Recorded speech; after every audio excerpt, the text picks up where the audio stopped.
बिस्मिल्लाहिर्रहमानिर्रहीम। अस्सलामु अलैकुम वरहमतुल्लाहि वबरकातुहू। मौजूद मेरी इज्जतदार माँ और बहनों, कौम और मिल्लत के तमाम बुजुर्गान मिल्लत, मेरे गयूर नौजवान साथियों, झारखंड मजलिस इत्तेहादुल मुस्लिमीन के सदर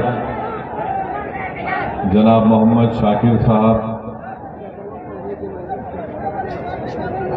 जनाब मौलाना मुबीन रजवी साहब, जो इस बाई इलेक्शन के डुमरी के मजलिस इत्तेहादुल मुस्लिमीन के उम्मीदवार हैं, मंच पर बैठी हुई हमारी इज्जतदार माँ और बहन जो हजारीबाग बाहरी गांव से आए हैं, अशफाक खान साहब की माँ और बहन भी आज हमारे साथ इस मंच पर बैठी हुई हैं। वो अशफाक खान जिसको पुलिस कस्टडी में कत्ल कर दिया गया है, फैसल इमाम साहब, समीर अली साहब, इंतखाब आलम साहब, मंसूर आलम साहब, फैज अंसारी साहब, मोहम्मद कोल साहब जो कौमी सदर हैं कोल की तंजीम के, असदुल हक साहब उर्फ बबलू मुखिया साहब, हाजी तनवीर साहब, एमएन खां साहब, कामरान खां साहब, मेरे अजीज दोस्तों और बुजुर्गों, मैं सबसे पहले आप तमाम का दिल की गहराइयों से शुक्रिया अदा करता हूं कि आपने अपना कीमती वक्त निकालकर आज के इस जनसभा में आपने शिरकत की। आप तमाम का बेहद शुक्रिया कि आज इतनी बड़ी तादाद में आप यहाँ पर आए हैं। हम भी कर देंगे। मेरी आपसे गुजारिश है और मैं आपका शुक्रिया भी अदा करना चाहूंगा कि 2019 में भी मैं यहाँ पर आया था इसी ग्राउंड पर, और उस वक्त भी आपसे आपके दरमियान में खड़े होकर मुझे कुछ बोलने का मौका अल्लाह सुब्हानहू व तआला ने दिया था। आपने मजलिस के उम्मीदवार को उस वक्त भी अपनी दुआओं से और वोट से नवाजा था, और उस वक्त हमारे उम्मीदवार मौलाना मुबीन रजवी साहब थे जो आज भी है। आपने 2019 में जो हमको वोट दिया, आपका बेहद शुक्रिया। अल्लाह आप तमाम को सलामत रखे। मेरी आपसे गुजारिश ही है कि 5 सितंबर को जो दोबारा इलेक्शन होने जा रहा है, आप तमाम लोग जरूर अपने वोट का इस्तेमाल करिए और मजलिस के उम्मीदवार का इंतखाबी निशान पतंग छाप है।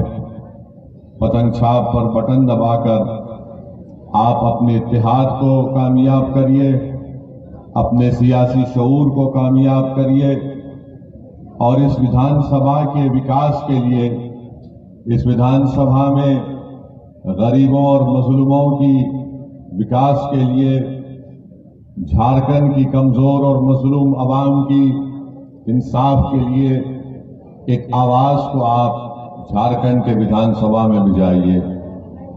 आज मैं आपको बड़ी जिम्मेदारी के साथ ये बात कह रहा हूं कि जब तक आप अपने वोट से मुत्तहिद होकर, इत्तेहाद पैदा करके आप अपने वोट से मजलिस के उम्मीदवार को कामयाब नहीं करेंगे, याद रखिए मेरी इस बात को कि आपसे कभी इंसाफ नहीं होगा। आपके गांव में, आपके विधानसभा में विकास का काम नहीं होगा। अगर आप ये समझते हैं कि हम सिर्फ वोट डालने वाले बन गए हैं और हमारे वोट डालने से हमसे इंसाफ होगा, हमारे वोट डालने से जिस तरह हजारीबाग में अशफाक खान को मार दिया गया उसके परिवार को इंसाफ मिलेगा, अगर आप ये समझ रहे हैं कि जिस तरीके से आज आए दिन झारखंड में मॉब लिंचिंग के जरिए से लोगों को मार दिया जाता है, वो रुक जाएगा, वो नहीं रुकेगा। मेरी इज्जतदार मां और बहनों, मेरे बुजुर्गों, मेरी इस बात का आप यकीन कर लो, ये उसी वक्त रुकेगा जब आपके लिए लड़ने वाला कोई एक एमएलए होगा जो झारखंड में जहां कहीं भी किसी गरीब, आदिवासी, मुसलमान या दलित पर जुल्म होगा, वो दौड़ता हुआ उस पीड़ित परिवार के दरमियान में पहुंचेगा, उनकी लड़ाई को अपनी लड़ाई समझेगा, उनकी तकलीफ को अपनी तकलीफ समझकर वो इंसाफ की लड़ाई लड़ेगा। जब तक आप इस बात को नहीं समझेंगे, याद रखिए ये जुल्म जारी और सारी रहेगा। मुझे अफसोस इस बात का है कि अभी हम सुन रहे थे कि यहां पर मुख्यमंत्री आए थे हेमंत सोरेन साहब, और उन्होंने आकर यह कह दिया कि झारखंड में कोई मॉब लिंचिंग नहीं हुई है। हम झारखंड के मुख्यमंत्री को याद दिलाना चाहते हैं, शायद वो इतना काम कर रहे हैं कि आजकल बहुत सी चीजों को भूल जाते हैं, या फिर उनकी उम्र भी बढ़ रही है, नहीं मालूम। मैं मुख्यमंत्री को याद दिलाना चाहूंगा कि हमारे मंच पर अशफाक खान की मां और बहन बैठी हुई है। मुख्यमंत्री, क्या आपको अशफाक खान की मौत मालूम नहीं हुई कि आज अशफाक खान की मां को और उसकी बहन को हमारे मंच पर आना पड़ा आपको आईना दिखाने के लिए कि अशफाक खान की मौत तुम्हारी हुकूमत में, तुम्हारी पुलिस स्टेशन में उसकी हत्या कर दी गई थी। हम यहां के मुख्यमंत्री को याद दिलाना चाहेंगे जिन्होंने कहा कि मॉब लिंचिंग नहीं हुई, तो फिर सिकनी गांव में, रामगढ़ में शमशाद अंसारी को किसने मारा? क्या कोई आसमान से उतर कर आए और मारकर उड़कर चले गए? शमशाद अंसारी को मारने वाले इसी जमीन पर रहने वाले जालिम लोगों ने शमशाद अंसारी को इसलिए मार दिया क्योंकि उनको मालूम है कि हेमंत सोरेन कुछ नहीं करेगा, वो उनका आदमी है, इसलिए शमशाद अंसारी को मार दिया गया।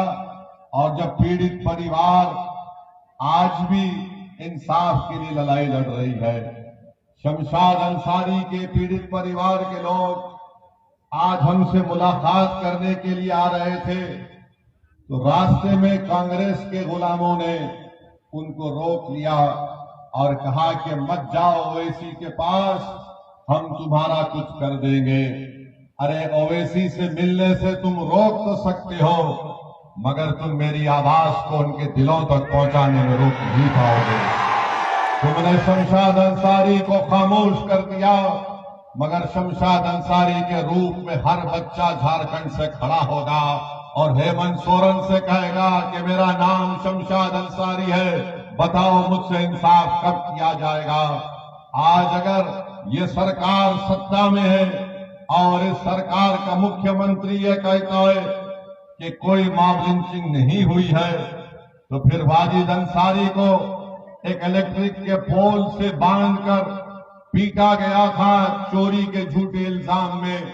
इसी साल अप्रैल 2023 में महू टोली में वाजिद अंसारी को मार दिया गया। गरवाहा जिले में अप्रैल 2023 में वसीम सज्जाद पुलिस कस्टडी में मर जाता है। हेमंत सोरेन साहब, क्या आप सो रहे हैं? तो जागो और देखो कि तुम्हारे गरवा डिस्ट्रिक्ट में वसीम सज्जाद को कत्ल कर दिया गया। जमशेदपुर में 6 दुकानों को जो अल्पसंख्यक समाज मुसलमानों की थी उनको जला दिया गया। सरकार सेकुलर पार्टी की है, सरकार में कांग्रेस है, सरकार में राजद है, और आपके राज में दुकानें जलती हैं। शमशाद अंसारी का कत्ल हो जाता है, मगर आप हमको गाली देते हैं। सत्ता में आप हैं, इल्जाम मौला मुबीन रजवी पर लगा दिया जाता है, इल्जाम मेरे सदर शाकिर पर लगा दिया जाता है कि ये भी टीम है। अरे बताओ, जब तुम सत्ता में हो तो तुमने इन दुकानों को जलने से क्यों नहीं बचाया? साहिल और मुदस्सिर को पुलिस की गोलियों ने खत्म कर दिया।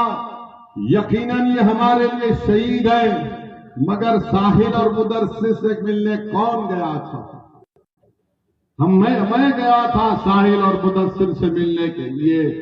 हम इसलिए नहीं गए थे कि हमको कोई सियासत करना था, हम इसलिए गए क्योंकि हमने उन बच्चों की तकलीफ को अपने दिलो दिमाग और अपने सीने में महसूस किया। इंसानियत अभी भी हम में जिंदा है, हम वहां पर गए थे। मगर बताओ, जो आज हम चुनाव लड़ रहे तुमको गाली दे रहे हैं। अरे 16 साल का शहबाज खान जो ट्यूशन लेकर अपने घर को वापस आ रहा था, तो किसने गरवाहा में उसको गोली मारकर कत्ल कर दिया गया और झाड़ियों में उसकी लाश को फेंक दिया गया। बताइए हेमंत सोरेन साहब, बताओ कांग्रेस के लोगों, तुम सत्ता में हो, मैं सत्ता में नहीं हूं, किसने मारा 16 साल के शहबाज खान को? और फिर क्या ये बात सच नहीं है कि बीजेपी के एक पूर्व विधायक जिनका नाम जरमुंडी देवेंद्र कुंवर है, तौसीफ नामी बच्चे को उठक बैठक कराया, उसको थूका उसके मुंह पर? क्या किया तुमने बताओ? आज तुम हमको गाली देते हो कि सदुद्दीन ओवैसी आएगा और भड़काऊ भाषण देगा। मेरी इज्जतदार मां और बहनों, अशफाक खान के बारे में हमने बता दिया आपको। यही गिरीड में मोहम्मद कैफी और मोहम्मद आसिफ को किसने पीट पीट कर मार दिया कि ये वो तस्करी का काम कर रहे थे? क्या हेमंत सोरेन को मोहम्मद कैफी और मोहम्मद आसिफ के बारे में भी नहीं मालूम, जिनको मार मार कर उनका कत्ल कर दिया गया? 8 मार्च 2021 को सचिन नामी एक 22 साल बच्चे को चोरी के इल्जाम में पकड़कर कत्ल कर दिया गया। अंगारा रांची में 27 साल मुबारक खान को पीट पीट कर उसकी जान ले ली गई, उसी तरह लाइट के पोल से बांधकर। और हेमंत सोरेन को शायद नहीं मालूम कि मुबारक खान भी मार दिया गया। मेरे अजीज दोस्तों, जमशेदपुर में नौशाद को पुलिस कस्टडी में उसकी मौत हो जाती है। 10 अगस्त को नौशाद को उठाया जाता है। मेरी इज्जतदार मां और बहनों, आप जानते हैं कि जब तबरेज अंसारी को मारा गया था, मैंने खुद तबरेज अंसारी की बेवा से मुलाकात की थी। क्या उस वक्त कौन सा मामला था? हमको तकलीफ हुई कि एक नौजवान बच्ची बेवा हो गई है। मुदस्सिर और साहिल की क्या मामला था? हम के घर को गए थे। मेरी इज्जतदार मां और बहनों, मेरे बुजुर्गों, आपने यहां पर झारखंड में 4 अल्पसंख्यक मुसलमान समाज के एमएलए को आपने कामयाब किया। इतने वाकयात होते हैं। अरे जमतारा से यहां पर आपने एक मुस्लिम विधायक को कामयाब किया, और अभी हमको बताया गया कि हफीजुल हसन साहब भी फिर रहे। 4 आपके एमएलए हैं। आप में इतनी हिम्मत नहीं हुई कि आप